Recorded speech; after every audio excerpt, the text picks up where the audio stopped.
अस्सलामुअलैकुम class 10th। कैसे हैं आप सब? उम्मीद है खैरियत से होंगे। आज मैंने chemistry chapter number 1 lecture number 6 start करना है, जिसका टॉपिक है diffusion and the importance of diffusion of medicines in human body. तो हम अपना टाइम बगैर वेस्ट किए मूव करते हैं। सबसे पहले डिफ्यूजन। अब मैं अपना राइटिंग मटेरियल आपके सामने लाने से पहले आपको एक सिंपली आसान अल्फाज में बता देता हूँ डिफ्यूजन होता क्या है। जैसे कि आपको पता है कि कोई चीज़ अगर किसी चीज़ एक जगह पे ज़्यादा हो और एक जगह पे कम हो, मतलब किसी चीज़ की एक जगह पे मिकदार ज़्यादा हो और एक जगह पे मिकदार कम हो, और आप उनको एक दूसरे के साथ मिला दें तो ज़्यादा वाली चीज़ कम वाली चीज़ की तरफ जाती है। जैसे हमारे पास अगर कोई वाटर होता है, ये इस कंटेनर में हमारे पास ये वाटर है और ये ज़्यादा अमाउंट में, हम इसको जोड़ देते हैं एक दूसरे कंटेनर के साथ जिसके अंदर वाटर कम है, तो ज़ाहिरी बात है ये वाला वाटर यहाँ पे इधर आ जाएगा, यहाँ तक कि इन दोनों का लेवल बराबर हो जाएगा। इस मूवमेंट को हम डिफ्यूजन कहते हैं।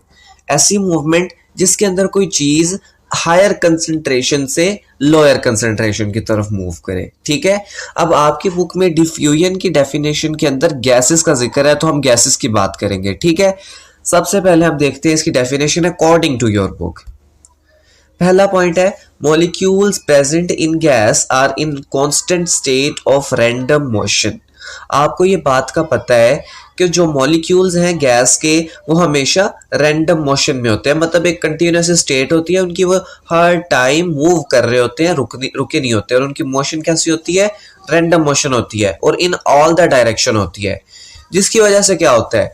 Due to this molecular motion, इस मोशन की वजह से the gas particle spread out, gas के पार्टिकल जो है वो हर जगह पे फैल जाते हैं। जैसे फॉर एग्जांपल मेरे पास कोई एक गैस है, वो इस जगह पे पड़ी हुई है और ये सारी जगह इसके लिए खाली है, तो ये इसके मॉलिक्यूलर मोशन की वजह से, क्योंकि ये हर डायरेक्शन में हो सकता है, ये हर डायरेक्शन में फैल जाती है। It spread and intermix. ठीक है, इसको कहते हैं स्प्रेड और इंटरमिक्स। ओके जी, तो क्या होता है? The gas particle spread out and intermix from an area of higher concentration to the area of lower concentration.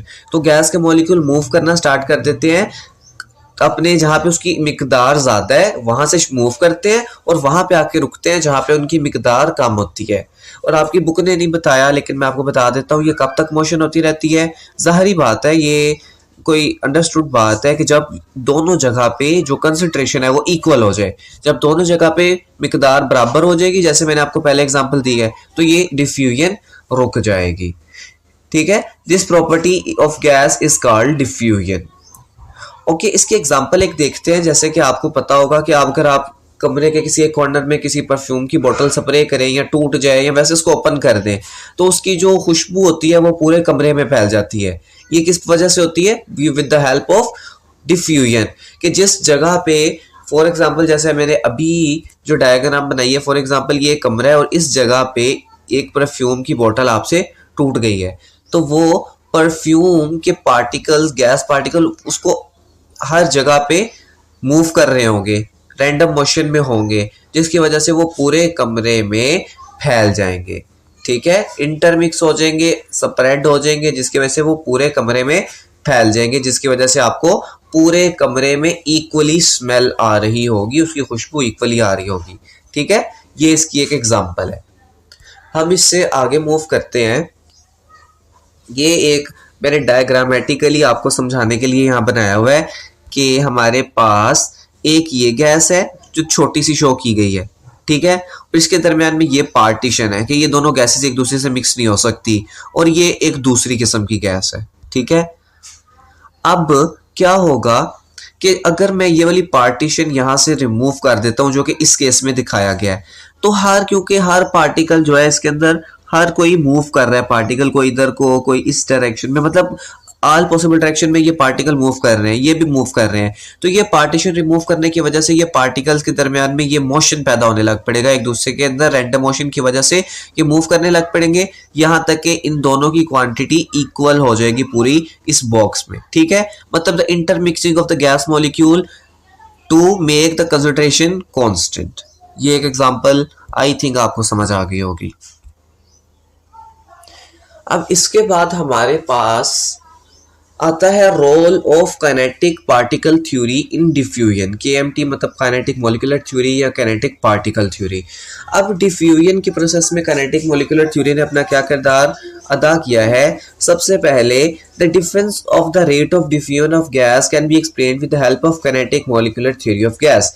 मतलब कुछ ऐसी चीजें होती हैं जिसके अंदर डिफ्यूजन बहुत फास्ट हो जाती है, कुछ चीजें ऐसी होती है उसकी डिफ्यूजन बहुत स्लो होती है।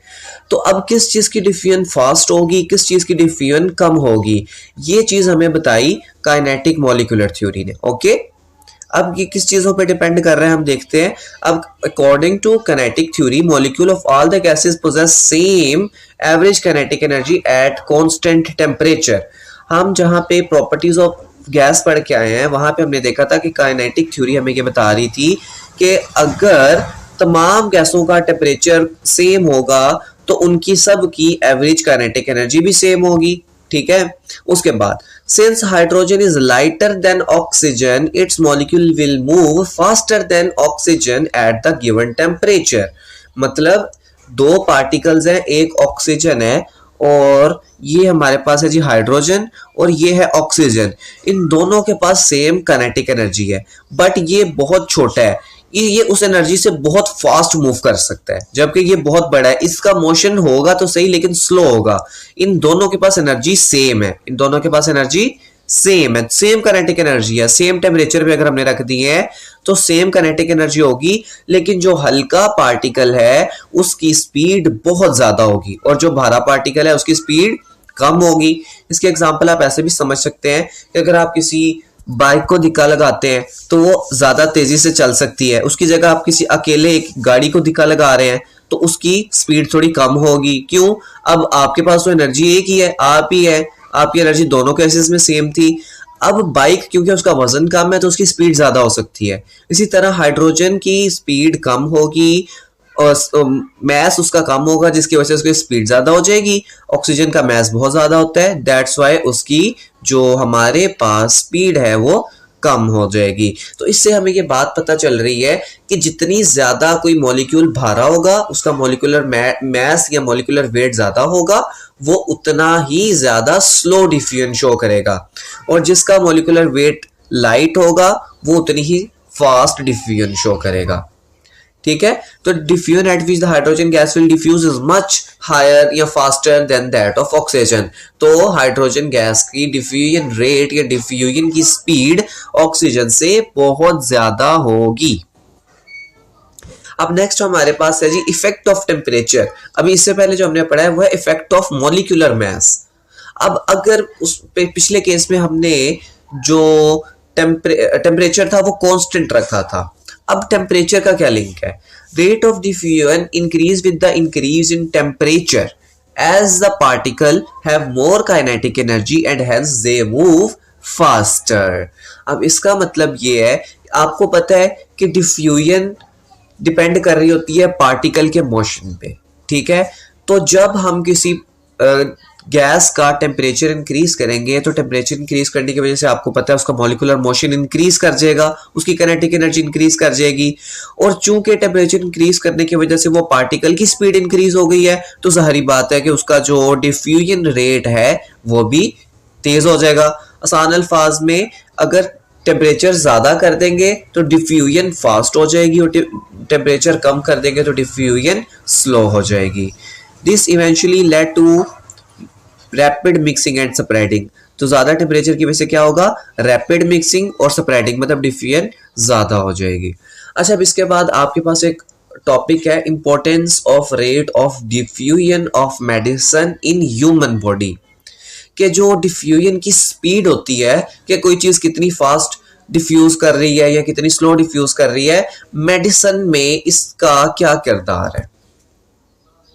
ठीक है, अब आपको पता है the tendency of a molecule containing in a medicine to move from a region of high concentration to one of the lower concentration is called diffusion.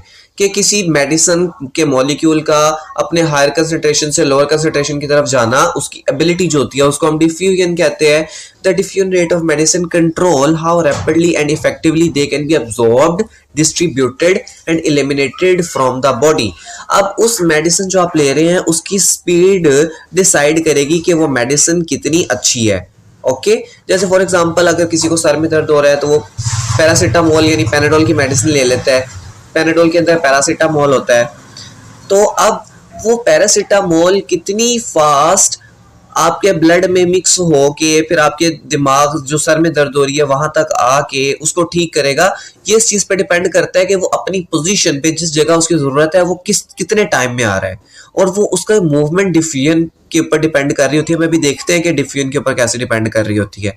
तो वो पार्टिकल वो जो हमारे पास केमिकल है जो हमारी मेडिसिन है वो जितनी जल्दी हमारी बॉडी के अंदर एब्जॉर्ब हो जाएगी उतनी वो ज्यादा अच्छी होगी, ठीक है। और इसी वजह से वो मेडिसिन सिलेक्ट होगी जो कि वो सेल होगी या नहीं होगी, ठीक है। किसी कंट्री में हर मेडिसिन को पहले चेक किया जाता है कि उसका डिफ्यूजन रेट क्या है। अगर उसका डिफ्यूजन अच्छा होता है मतलब वो फास्ट हमारी बॉडी में एक्शन कर देती है, जल्दी कर देती है, तो हम उसको मार्केट में सेल करने की इजाजत दे देते हैं, वरना वो मेडिसिन जो है वो नहीं सिलेक्ट होती। अगर कोई ऐसी मेडिसिन पकड़ी जाती है जिसका रेट ऑफ डिफ्यूजन कम होता है तो वो मेडिसिन की जो कंपनी है उसके ऊपर फाइन भी हो सकता है, यहाँ तक कि वो कंपनी भी बंद हो सकती है। इसका मतलब ये बहुत इंपॉर्टेंट चीज है समझना डिफ्यूजन को, ठीक है। अच्छा जी, अब देखते हैं absorbance of drug in blood. वो जो मेडिसिन है या वो जो ड्रग है वो आपके ब्लड में कैसे मिक्स होती है। When the medicine are taken orally, जब आप मेडिसिन को मुंह के जरिए लेते हैं मतलब खाते हैं, the rate of their diffusion between the stomach and intestine control how quickly they are absorbed in the blood। अब आपके ब्लड में फॉर एग्जांपल वही आपने पैरासीटामोल खाई, आपके वो स्टमक में या इंटेस्टाइन में मौजूद है, अब वहां पे उसकी कंसंट्रेशन हो गई है ज्यादा और आपके ब्लड में इसको पहुंचाना है हमने, क्योंकि आपकी जो स्टमक है या जो हमारे पास इंटेस्टाइन है, हमें दर्द तो यहाँ नहीं हो रही थी, हमें तो यहाँ बुखार था या तो हमारे सर में दर्द थी, हमने इसको वहां तक टारगेट साइट तक पहुंचाना है और ये काम होता है ब्लड का। हमने अब इस मेडिसिन को ब्लड तक पहुंचाना है। अब इंटेस्टाइन के अंदर इसकी कंसंट्रेशन ज्यादा है, ब्लड के अंदर इसकी कंसंट्रेशन ना होने के बराबर है, तो ये अपनी हाई कंसंट्रेशन से लो कंसंट्रेशन की तरफ जाएगी, मतलब ब्लड की तरफ जाएगी, ठीक है। अब जिस मेडिसिन की डिफ्यूजन की स्पीड ज्यादा होगी वो जल्दी से ब्लड के अंदर मिक्स हो जाएगी, वो अच्छी मेडिसिन कहलाएगी, और जो मेडिसिन स्लो मिक्स होगी वो मेडिसिन अच्छी मेडिसिन नहीं कहलाएगी, ठीक है। The faster diffusion rate mean early absorption, जिसकी डिफ्यूजन रेट ज्यादा होगी उसके अंदर एब्जॉर्प्शन अच्छी होगी, and hence a faster onset of action, और उसका एक्शन भी अच्छा होगा, फास्टर होगा। हमें वो मेडिसिन चाहिए जिसका स्पीड ज्यादा हो, ठीक है। जैसे इस एग्जांपल में आप देख ले, अब ये सेंटर में एक बैरियर है जो आपको नजर आ रहा है, ये एक बैरियर है, ठीक है। इसमें ये सारे इस जगह पे वो आपकी मेडिसिन मौजूद है जो आपने ली है, ठीक है, और इसको हमने इस जगह पे पहुंचाना है, और जिस मेडिसिन का रेट अच्छा होगा वो फास्ट यहाँ पे आ जाएगी, तो हम कहेंगे ये मेडिसिन अच्छी है। जिस मेडिसिन का रेट थोड़ा कम होगा तो वो यहाँ पे स्लो आएगी, तो हम कहेंगे कि ये मेडिसिन अच्छी नहीं है, ठीक है। तो इस प्रोसेस को हम डिफ्यूजन कहते हैं, या इसकी इंपॉर्टेंस कह देते हैं कि मेडिसिन में क्या है। अब कोई ड्रग कितनी इफेक्टिव है इस बारे में बात कर लेते हैं। क्या वो ब्लड में आ तो गई है, लेकिन क्या वो अच्छी ब्लड में आने के बाद भी वो अपना काम कर रही है या नहीं कर रही। हमारा काम तो वो जगह को या उस मसले को हल करना है, उस ड्रग को या उस मेडिसिन को ब्लड में लाना नहीं है, ठीक है। ड्रग वो भी एक काम है, लेकिन मेन हमारा काम है कि वो इफेक्टिव कितनी है। तो देखते हैं इसमें डिफ्यूजन का क्या किरदार है। Once the drug molecules are absorbed by the blood, they start diffusing into various tissues and organ। अब ब्लड में से ब्लड ने काम करना है कि जिस टारगेट साइड पे हमें उसकी जरूरत है वो मेडिसिन उस जगह पे पहुंचे, तो पूरे ब्लड से इसने पूरी बॉडी में डिफ्यूज करना है। अब ब्लड में इसकी कंसंट्रेशन ज्यादा हो गई है, पूरी बॉडी में इसकी कंसंट्रेशन कम हो गई है, अब इसने ब्लड से मूव करना है पूरी बॉडी में, ठीक है। तो जिस ड्रग का डिफ्यूजन रेट अच्छा होगा वो अपनी टारगेट साइड पे जल्दी पहुंच जाएगी, ठीक है, और अपना एक्शन स्टार्ट कर देगी। The rate of diffusion है determine how quickly the drug become effective। अब इससे पहले था कि rate of diffusion पहले ये सिलेक्ट कर रहा था कि कोई ड्रग कितनी जल्दी absorb हो रही है। अब यहाँ पे rate of diffusion ये भी डिसाइड करेगा कि वो ड्रग कितनी जल्दी इफेक्टिव साबित होगी। एब्जॉर्ब तो हो गई है लेकिन इफेक्टिव तब भी होगी जब वो अपने टारगेट साइड पे पहुंचेगी, ठीक है। तो ये भी टारगेट साइड पे जाने के लिए भी उसको डिफ्यूजन की जरूरत ही पड़ेगी। For example, lipid soluble drugs diffuse more easily through the cell membrane, making them more effective in shorter time। अब जो लिक्विड या फैट बेस्ड ड्रग होती हैं, जैसे आपके पास क्रीम्स या ऑइंटमेंट्स होती हैं, उसको आप स्किन पे लगाते हैं, ठीक है, वो स्किन या सेल मेम्ब्रेन से इजीली मूव कर जाती हैं, तो हम कहते हैं कि वो तब इफेक्टिव होंगी जब आप उसको वहां से गुजारेंगे, ठीक है। ये एक एग्जांपल जो आपकी बुक ने दी हुई थी मैंने वो लिख दी है, लेकिन जो मैं आपको अभी तक एग्जांपल दे रहा था पैरासिटामोल वाली या किसी पेन किलर की एग्जांपल ले लें कि कोई भी पेन किलर जो है वो अपने जहाँ पे आपको पेन हो रही है, किसी जगह पे चोट लगी है, तो वो उस जगह पे जाने के लिए, उस टारगेट साइड पे जाने के लिए उसको डिफ्यूजन की हेल्प चाहिए होगी। सबसे पहले एब्जॉर्बेंस देखेंगे कि ब्लड में उसकी एब्जॉर्बेंस कितनी फास्ट है। अब ब्लड में एब्जॉर्बेंस हो गई है, अब उस जिस जगह पे चोट लगी है उस जगह पे जाने के लिए उसकी डिफ्यूजन कितनी फास्ट है, ठीक है। तो ये सारी चीजें हम डिफ्यूजन को समझने के बाद ही समझ सकते हैं और उसके एग्जाम्पल में आप ये भी लिख सकते हैं। उसके बाद लास्ट पॉइंट है generally a faster rate of diffusion led to higher drug concentration at its target organ. अब जिस ड्रग का जो डिफ्यूजन रेट है वो फास्ट होगा, वो अपने टारगेट ऑर्गन के ऊपर उसकी कंसंट्रेशन जल्दी ज्यादा हो जाएगी, which mean a more effective response, जिसकी वजह से आपको दर्द से जल्दी रिलीफ मिल जाएगा, ठीक है। अब आपको चोट लगी, आप उसकी दर्द की दवाई खाते हैं, अगर आपको उसका फर्क 1 घंटे के बाद पड़ रहा है तो क्या फायदा उस मेडिसिन का। एक अच्छी मेडिसिन को कम से कम 15 मिनट तक तो अपना असर दिखाना शुरू कर देना चाहिए। तो ये चीजें किस चीज पे डिपेंड कर रही होती है, डिफ्यूजन पे। तो एंड पे हमारे कंक्लूजन, हमारा रिजल्ट ये है कि इन शॉर्ट आसान अल्फाज में rate of diffusion play a crucial role in the delivery and movement of drug throughout the body, कि किसी मेडिसिन या ड्रग को हमारी बॉडी के अंदर डिलीवर करने में डिफ्यूजन का बहुत इंपॉर्टेंट रोल है। और this process of diffusion ensure that essential substances reach their target location quickly, which eventually help in the treatment of disease। तो हमारे पास जो डिफ्यूजन का प्रोसेस है ये इंश्योर करता है कि जो असेंशियल या ज़रूरी सब्सटेंसेस हैं वो अपने टारगेट ऑर्गन के पास या टारगेट लोकेशन पे कितनी जल्दी पहुंच रही हैं और डिजीज का, किसी बीमारी का ट्रीटमेंट कितनी जल्दी हो रहा है। ये था हमारा आज का लेक्चर। अगर आपको कोई चीज़ इसमें समझ नहीं आई या कोई लफ्ज़ मुश्किल लगा है तो आप मुझसे पूछ सकते हैं कमेंट करके, और इसके बाद हम नेक्स्ट लेक्चर में मिलेंगे। तब तक के लिए अल्लाह हाफिज़।